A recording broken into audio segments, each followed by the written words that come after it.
Hello, friends. I've been thinking a lot about home lately, probably because I've been traveling a lot.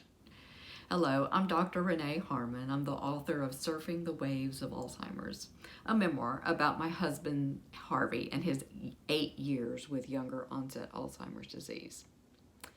I moved into this tiny gem of a house 5.5 years ago, downsizing from our large family home, which was about twice as big as the home that I'm in now.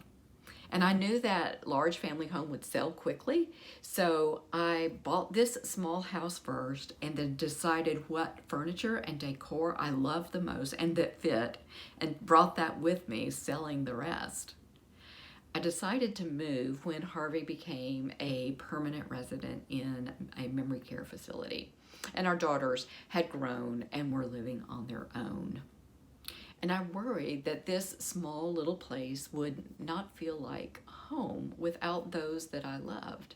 If home is where the heart is and my heart was scattered, how could this place ever feel like home? So home can be as big as a country or a region. I feel at home in the South. But home can be as particular as a neighborhood or a house. But home can also be a feeling, a sense of belonging, of security. I know that Harvey felt like home to me, and I am glad that our daughters feel that their husbands are home for them. That expressed desire to go home, that wish to go home, is something that care partners of persons living with Alzheimer's disease and dementia hear a lot. And it can be distressing to have your loved ones say they want to go home when they are home.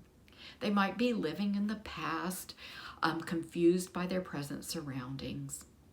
On the other hand, I've heard stories of caregivers who took their loved one on a field trip of sorts to find and go look at their childhood home, only to have their loved one not even recognize that home. And if your loved one is living in a care facility, that expressed desire to go home might be literal, but it might also be impossible. But think about it this way: that expressed desire to go home might really be a cry of unease or anxiety. They might be living in a confused world. They don't know where they are, and they're expressing a desire to feel secure. So rather than responding with, "You are home," how much better to respond from an understanding of what's underlying that desire to go home. Saying something like, "Oh, I understand that you want to go home. Tell me about your childhood home." Or offer them understanding and warmth and love and a security. That's what they want, that sense of security that they will be taken care of and loved. And after that, you can divert their attention to something else that is enjoyable to them. Well, eventually this place did feel like home to me, partly because I'm surrounded by things that remind me of the people that I love. But ultimately, I came to realize that if home is where the heart is, my heart is right here. My heart ultimately belongs to me, and I will be home no matter where I choose to live.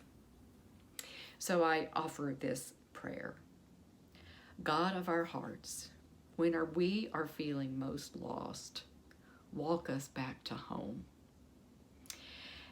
And when those we love and care for are feeling lost, help us guide them back to the home of their hearts. Thank you. Be well and keep your balance.